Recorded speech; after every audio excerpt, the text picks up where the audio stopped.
साथियों, लल्लन टॉप में हमने हजारों शो किए, लेकिन एक शो ऐसा था जिसने मेरी बुनियाद हिला दी। Does God exist? मुझे लगा कि इस मुल्क में जहां धर्म और आस्था पर इतनी बहस होती है, वहां क्यों ना एक संजीदा चर्चा की जाए। मैंने दो ऐसे विद्वानों को बुलाया जो एक ही धर्म से ताल्लुक रखते थे, जावेद अख्तर साहब और मुफ्ती शमाइल नदवी जी। मेरा मकसद साफ था, तर्क और आस्था के बीच की उस महीन लकीर को समझना।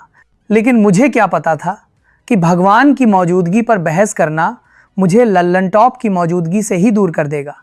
शो तो हिट रहा, लोगों ने चर्चा भी की, लेकिन इसकी गूंज इंडिया टुडे के गलियारों में कुछ अलग तरह से सुनाई दी। मुझे महसूस होने लगा कि संस्थान के शीर्ष नेतृत्व मैनेजमेंट को यह चर्चा रास नहीं आई। उस चर्चा के बाद जब सन्नाटा पसरा तो मैंने खुद को भी कटघरे में खड़ा किया। मुझे लगा कि शायद ये मेरी गलती हो सकती है, क्योंकि उस बहस के अखाड़े में मुझे दूसरे पक्ष को भी पूरी मजबूती से रखना चाहिए था। लेकिन साथियों, एहसास और समय की पटरी अक्सर मेल नहीं खाती। जब तक समझ आता कि संतुलन कहाँ बिगड़ा है, तब तक बहुत देर हो चुकी थी। कमान से तीर निकल चुका था और रिश्तों की डोर में गांठ पड़ चुकी थी। संवाद के दरवाजे धीरे धीरे बंद होने लगे।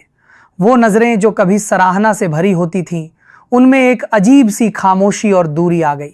मेरे लिए पत्रकारिता सिर्फ एक नौकरी नहीं है, ये एक रिश्ता है। और मेरा मानना है कि आप जिस घर में रह रहे हैं, अगर उस घर के बड़े ही आपसे बात करना बंद कर दें, अगर वही आपको नापसंद करने लगें, तो फिर वहां बने रहने का कोई मतलब नहीं रह जाता। स्वाभिमान और संस्थान के प्रति वफादारी के बीच जब संघर्ष हुआ, तो मैंने अपने स्वाभिमान को चुना। मैंने तय किया कि अब फिर से कुछ पढ़ा जाए, कुछ नया लिखा जाए और फिर से अपनों के बीच उतरा जाए। मैंने सोचा कि चलो फिर से विद्यार्थी बना जाए, फिर से जमीन पर उतरा जाए, फिर से उन आंखों में झांका जाए जिन्हें अक्सर मुख्यधारा की मीडिया अनदेखा कर देती है। मुझे लगा कि अब वक्त है एक नया मुकाम बनाने का, एक नई लकीर खींचने का। साथियों, आज मैं अकेला खड़ा हूं। मेरे पीछे वो बड़ा मीडिया हाउस नहीं है, वो चमकता हुआ बड़ा ब्रांड नहीं है। आज मेरे पास सिर्फ मेरी जुबान है, मेरी कलम है और आपकी मोहब्बत है। मैं आज आपसे एक बहुत ही निजी और भावुक अपील कर रहा हूं।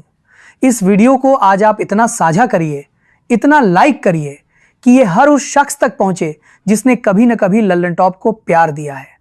लोग कह रहे हैं कि सौरभ का दौर खत्म हो गया, लेकिन मैं कहता हूं कि ये तो अभी आगाज है। आपका एक लाइक, आपका एक सब्सक्राइब आज मेरे लिए किसी बड़ी कंपनी के फंड से 1000 गुना ज्यादा कीमती है। इस चैनल को अभी सब्सक्राइब कर लीजिए, क्योंकि ये सिर्फ एक चैनल नहीं है, ये मेरे और आपके बीच के उस अटूट भरोसे की नई इबारत है। इसे इतना फैलाइए कि ये वीडियो उन तक भी पहुंचे जिन्होंने सोचा था कि संवाद बंद करने से आवाज दब जाएगी। उन्हें पता चलना चाहिए कि नेटवर्क कंपनी से नहीं, लोगों के दिल से बनता है। साथियों, आज सिर्फ मैं नहीं बोलूंगा, आज मैं चाहता हूं कि आप भी बोलें। नीचे कमेंट बॉक्स सिर्फ एक जगह नहीं है, वो मेरे लिए आपका खत है। आप वहां लिखिए कि पिछले 10 सालों में हमारा कौन सा किस्सा और कौन सी रिपोर्ट आपके दिल के सबसे करीब रही। आपके शब्द ही मेरा हौसला बनेंगे। तो लिखिए अपनी यादें, अपनी शिकायतें और अपना प्यार। मैं खुद एक एक कमेंट पढ़ूंगा, क्योंकि आज मुझे आपके नेटवर्क की सबसे ज्यादा जरूरत है।